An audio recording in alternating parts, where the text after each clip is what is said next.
बिस्मिल्लाहिर्रहमानिर्रहीम अस्सलाम वालेकुम। लाखों करोड़ों दुरूद सलाम नबी रहमत सल्लल्लाहु अलैहि वसल्लम की ज़ात पर और आपकी आल पर। मैं ग़ुलाम मुस्तफ़ा हूँ और आप हमारा यूट्यूब चैनल और फेसबुक पेज देख रहे हैं। 14 जुलाई का बाकायदा आगाज़ होने जा रहा है। नाज़रीन मोहतरम, इस वक्त दो मुहाज़ों पर बड़ी जंग छिड़ चुकी है। एक तरफ सऊदी अरब और यमन के दरमियान हालात जो हैं वो कशीदा हो चुके हैं।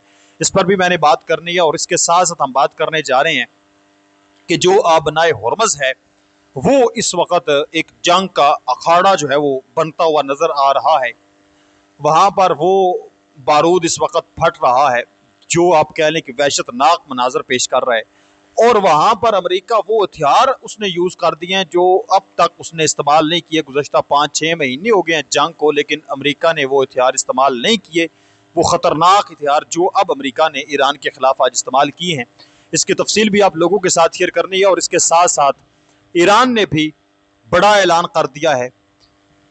कतर, कुवैत, बहरीन, सऊदी अरब, इवन आप कह लें कि पूरी दुनिया को ये खबर, ये चेतावनी, ये उन्होंने वार्निंग दे दी है। एक बड़ी वार्निंग ईरान ने दी है कि अगर आपने इस जंग के दौरान आपने स्टेट ऑफ हॉर्मस में अमेरिका ने जो ऐलान किया कब्जे का, उस कब्जे में आपने अगर अमेरिका का साथ दिया तो हम डायरेक्ट फौजी कार्रवाई आपके खिलाफ करेंगे। क्या करेंगे? फौजी कार्रवाई करेंगे। पहले जितने भी हमले ईरान की जानब से किए जा रहे हैं, एक चीज आप याद रखें कि वो सिर्फ और सिर्फ अरब ममालिक के अंदर अमेरिका के जो फौजी अड्डे मौजूद हैं उनको टारगेट किया जा रहा है। लेकिन अगर डायरेक्ट जो है वो अरब ममालिक में से कोई एक भी मुल्क अमेरिका का साथ देते हैं, अव्वल तो मुझे नहीं लगता कि अमेरिका का कोई साथ दे, क्योंकि इससे पहले भी ऑपरेशन फ्रीडम के अंदर किसी ने साथ नहीं दिया था। बिलखसूस सऊदी अरब ने तो बिल्कुल नहीं साथ दिया था। तो अगर कोई साथ देता है तो वो अपना जिम्मेदार खुद होगा। ईरान ने यह भी ऐलान कर दिया है। मैं तफसील आप लोगों के साथ शेयर करने जा रहा हूँ। आप लोगों से इल्तमास है, अगर आप इस चैनल पर नए हैं तो इसको लाजमी सब्सक्राइब कर लें और कमेंट सेक्शन में अपनी कीमती राय का इजहार भी ज़रूर फरमा लें। पाकिस्तान जिंदाबाद ज़रूर लिखें। नाज़रीन मोहतरम, मैंने एक गुज़श्ता जो वीडियो आप लोगों ने रात टाइम मेरी वीडियो देखी, जिसमें मैंने ये खबर आप लोगों के साथ शेयर की कि सऊदी अरब की जानब से यमन में मौजूद सना एयरपोर्ट के ऊपर बमबारी की गई है, जिसके मनाजर भी आप लोग देख चुके हैं। तो उसमें थोड़ी सी अभी तब्दीली हुई है। ये असल में यमन के जो हूतीज हैं जो वहां पर एयरपोर्ट पर मौजूद थे, उन लोगों ने यह दावा किया कि हमले सऊदी अरब की तरफ से हुए हैं। सऊदी अरब अब तक, जब ये वीडियो मैं रिकॉर्ड कर रहा हूं, अब तक खामोश है।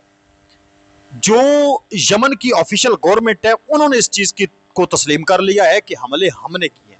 और ये जो यमन की ऑफिशियल गवर्नमेंट है जिन्होंने ये तस्लीम किया कि हमले हमने किए हैं, हमने बमबारी की है, ईरान के हथियारे को टारगेट किया है, वो सऊदी अरब की हमायत याफ्ता है। सऊदी अरब के और यमन की इस ऑफिशियल गवर्नमेंट के दरमियान बड़े अच्छे गहरे रवाबित हैं। सऊदी अरब की मुकम्मल सपोर्ट इसको हासिल है। आप कह लें कि ये अगर अपने पाँव पे खड़ी है, पैसे की ज़रूरत है, इसको लॉजिस्टिक्स सामान की ज़रूरत है, तोप खाने की ज़रूरत है, बारूद चाहिए, जो कुछ भी चाहिए वो इसको सऊदी अरब जो है वो प्रोवाइड करता है। सऊदी अरब अपने दिफा की खातर जो है वो सारी चीज़ें करता है।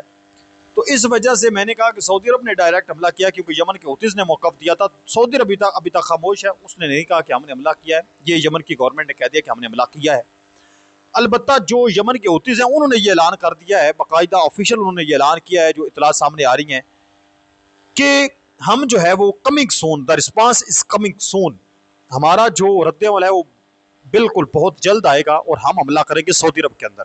एक बात आप याद रखें कि अगर यमन की हूतीज़ ने सऊदी अरब के अंदर हमला कर दिया, उनकी बहुत बड़ी गलती होगी, क्योंकि इस टाइम पर पाकिस्तान की फोर्सेज वहां पर मौजूद हैं। तो ऐसी तबाही इनकी फिरेगी जिसका ये मेरे ख्याल में अंदाज़ा नहीं लगा सकते। तो ये इंतहाई अफसोसनाक सूरत हाल होगी हमारे लिए, क्योंकि दोनों तरफ मुसलमानों के ग्रुप हैं, दोनों तरफ मुस्लिम ममालिक हैं। तो ये अफसोसनाक सूरत हाल होगी। इसलिए मैं ये समझता हूँ कि पाकिस्तान को या किसी और कंट्री को इसमें अहम तरीन रोल प्ले करके सालसी का किरदार अदा करना चाहिए, क्योंकि पहले भी इनका एक आर्जी सीज फायर था, तो अब दोबारा कोई सीज फायर इनका हो जाना चाहिए। नाज़रीन मोहतरम, मैं जो है वो अभी तफसील आप लोगों के साथ शेयर करने जा रहा हूँ। अमेरिकी सदर डोनाल्ड ट्रंप ने ट्रुथ सोशल के ऊपर ये अपना बयान जारी किया है। ट्रंप ने कहा है कि अपना हुर्मुज़ खुला है और ईरान की मर्जी के साथ भी खुला है और उसकी मर्जी के बगैर भी खुला है और खुला ही रहेगा। यानी हम ईरान कहे कि बंद है, ईरान कहे खुला है, इस चीज़ से कोई गर्ज नहीं है। ट्रंप कहता है कि वो खुला है और खुला रहेगा। फिर कहता है कि हम ईरानी नाकाबंदी को दोबारा नाफिज कर रहे हैं, हम ईरानी नाकाबंदी को नाफिज कर रहे हैं, जिसे यह नाम इसलिए दिया गया क्योंकि यह सिर्फ ईरान के जहाज़ों या गाहकों को आने या जाने से रोकेगी। दीगर तमाम ममालिक आबनाए हुर्मुज़ का मुनसिफाना और आज़ादाना इस्तेमाल कर सकेंगे। पहली जो नाकाबंदी थी अमेरिका की, वो तमाम जहाज़ों के लिए थी। अब वो कहता है कि हमारी जो नाकाबंदी हमने शुरू कर दी या करनी, वो सिर्फ और सिर्फ ईरान के बहरी जहाज़ों के लिए है।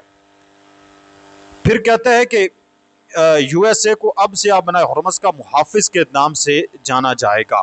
The guardian of state of Hormuz के नाम से अब यूएस को, अमेरिका को जाना जाएगा कि ये अब अपना हुर्मुज़ का मुहाफिज है और इंसाफ के तकाज़ों के तहत दुनिया के इस इंतहाई गैर मुस्तहकम हिस्से को तहफ़्फ़ुज़ और सलामती फराहम करने के लिए दरकार तमाम अखराजात के बदले भेजे जाने वाले तमाम कार्गो पर 20% की शरह से अदायगी की जाएगी।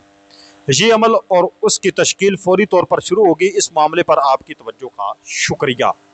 ये ट्रंप ने स्टेटमेंट जनाबे वाला एक जारी किया है कि अपना हुर्मुज़ पर अब कब्जा मेरा होगा।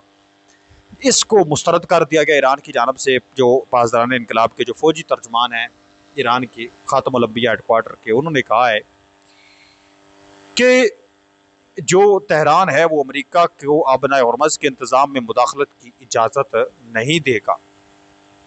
कहा कि अमेरिका और उसके अरब इत्तेहादी कान खोल कर सुन लें, ईरान की मुसल्लह अफवाज किसी तौर पर अमेरिकी फ़ौज को आबनाए हुर्मुज़ में किसी भी तरह की मुदाखलत की इजाज़त नहीं देगी और अरब ममालिक के हुक्मरानों को मुतनब्बे किया जाता है कि अगर किसी मुल्क ने अमेरिकी फ़ौज के साथ ईरान के ख़िलाफ़ किसी भी किस्म की हमकारी की तो उसके खिलाफ फ़ौजी कार्रवाई होगी। यानी कोई भी मुल्क जो है वो अगर हेल्प करता है इस तमाम तर सूरत हाल में अमेरिका बहादुर की, तो उसके ऊपर भी हम हमला करेंगे और फौजी कार्रवाई करेंगे। जंग के दोबारा शुरू होने और फैलने की सारी जिम्मेदारी अमेरिका और उसके हवारियों पर नाफिज होगी।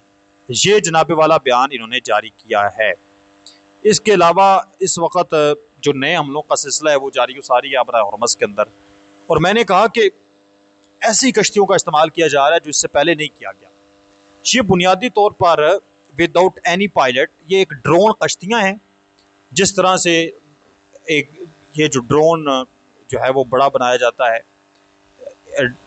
ड्रोन त्यारा जिसको हम बोलते हैं, वो फट जाता है जाकर, उसके अंदर कोई बंदा मौजूद नहीं होता, तो सेम इस तरह ये कश्तियाँ हैं, छोटी छोटी कश्तियाँ तेज़ रफ्तार बनाई जाती हैं जिसके अंदर कोई बंदा नहीं होता। वो जो ही हिट करती हैं बड़े बहरी जहाज़ के साथ या किनारे पर किसी चीज़ को हिट करती हैं तबाह कर देती हैं। तो अब उसका इस्तेमाल अमेरिका ने बुनियादी तौर पर बंदर अब्बास में किया है और वहाँ पर उसने टारगेट जो है वो ला करके निशाना बनाया है। जंग इंतहाई ख़तरनाक सूरत हाल इख्तियार करती हुई नज़र आ रही है। जहाँ तक मुझे सूरत हाल नज़र आ रही है, जंग जो है वो 1 साल कम अज़ कम, आप महीनों वाली आप अपने ज़हन से बात निकाल दें कि महीनों के अंदर ख़त्म हो जाएगी। अब बात सालों में जा रही है। तकरीबन 6-7 महीने तो हो भी चुके हैं ना इस जंग को शुरू हुए भी। 28 दिसंबर 2025 को फर्स्ट टाइम लोग सड़कों पर ईरान के अंदर निकले थे और उस टाइम की पहले लफ्जी झड़पें जारी हुई, फिर जो है वो हमले हुए, तो उस टाइम की जंग तो शुरू है।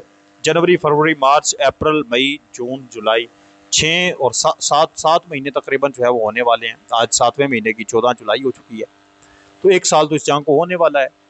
तो अब मजीद ये ख़तरनाक मोड़ इख्तियार कर रही है। अगर बिलफर्ज ये आबनाए हुर्मुज़ पर अमेरिका कब्जा कर लेता है, फिर तो जंग कई सालों पर फैल जाएगी ना, फिर मामलात बड़े ख़राब होने हैं। अपने मेज़बान गुलाम मुस्तफ़ा को इजाज़त दे, मिलते हैं एक और नई वीडियो में। तब तक अल्लाह निगहबान। पाकिस्तान हमेशा जिंदाबाद।